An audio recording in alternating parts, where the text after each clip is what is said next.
예, 정의당 대변인 이정미입니다. 유영익 위원장에 대해서 한 말씀 드리겠습니다. 대한민국의 역사를 자신의 이념 편향에 따라서 통으로 왜곡해 오신 분이 무슨 거짓말을 못하겠습니까? 그러나 국회는 국민들을 대변하는 헌법기관입니다.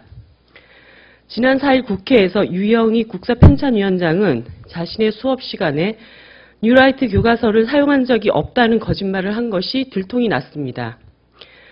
이 교과서를 토대로 강의 시간 16주 모두를 이승만 전 대통령을 미화 찬양한 것으로 일관했다는 것입니다. 거짓말은 여기에 그치지 않습니다.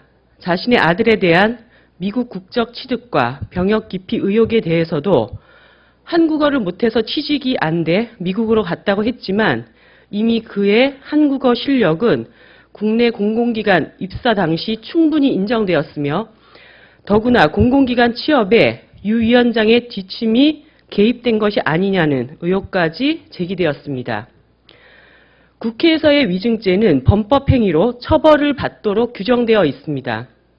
더구나 뉴라이트 교과서 사용 문제는 역사편찬위원장의 이념적 편향을 검증하기 위함이고 이 사실관계를 똑바로 증언하는 것은 유영익 위원장의 자격을 판단하는 중요한 잣대이고 기준입니다. 며칠 지나지 않아 바로 들통날 거짓말장이에게 한 나라의 역사 편찬을 다루는 중대한 책임을 맡길 수는 없습니다.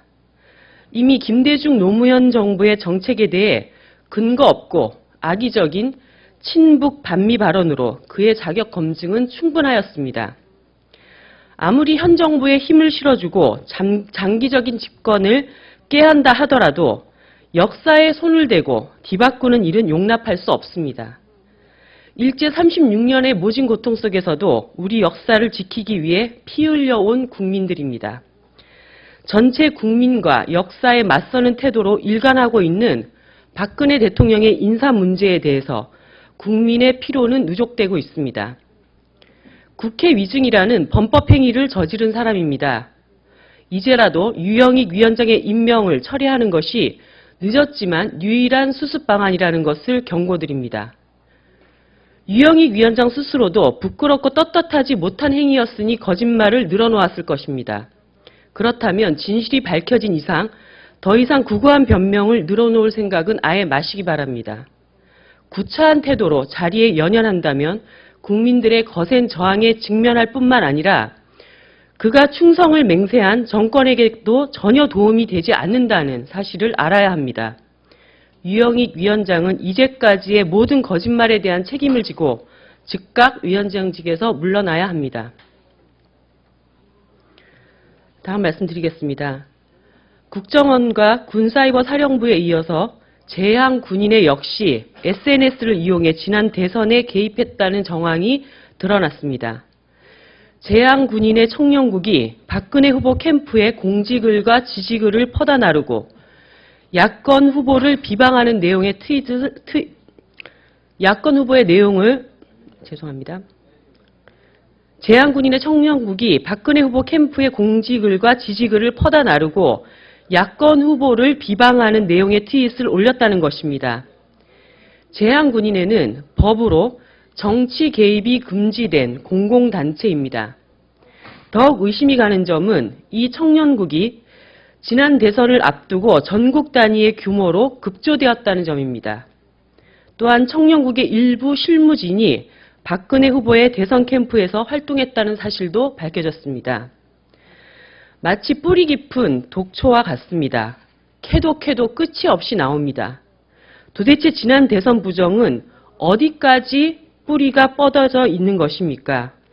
이제는 대선 부정이 아니라고 말을 하는 것이 비정상적인 상황에 이르렀습니다.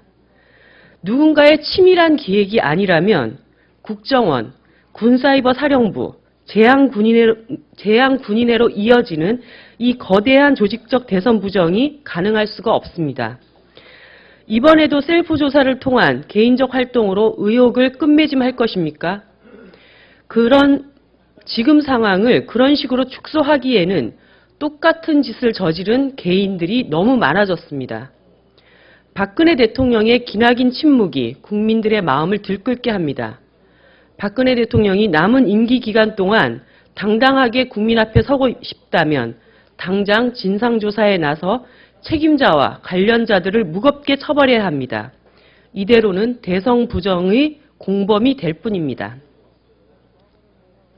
다음 말씀드리겠습니다. 미 국가정보국이 35개국 정상들의 전화를 도청하고 있었다는 사실이 밝혀져 세상을 놀라게 했는데 정작 더 놀랄 일은 이 문제에 대한 우리 정부의 태도입니다. 나라의 주권 문제가 걸린 심대한 사건 앞에서 이토록 조용하고 무능할 수 있습니까? 다른 국가들은 실질적인 도청 정황을 미국에게 제시하며 도청 사실에 대한 비판의 목소리를 높이고 있습니다. 그러나 우리 정부는 미국으로부터 도청 사실 여부조차 확인하지 못했을 뿐만 아니라 오히려 미국에게 우리 도청했냐고 묻고 모호한 말로 답을 드려야 하는 수치를 당했습니다. 도대체 국정원은 무엇을 하고 있습니까? 골방에서 댓글 달고 트위터 날리며 근무 시간에 불법 행위를 저지르는 동안 청와대 안방을 미국에게 훤히 다 내다 보여주고 있습니다. 그리고도 한마디 말이 없습니다. 근무 태만 그 자체만으로도 대대적인 개혁감입니다. 집권여당 새누리당의 상황 인식은 점입가경입니다.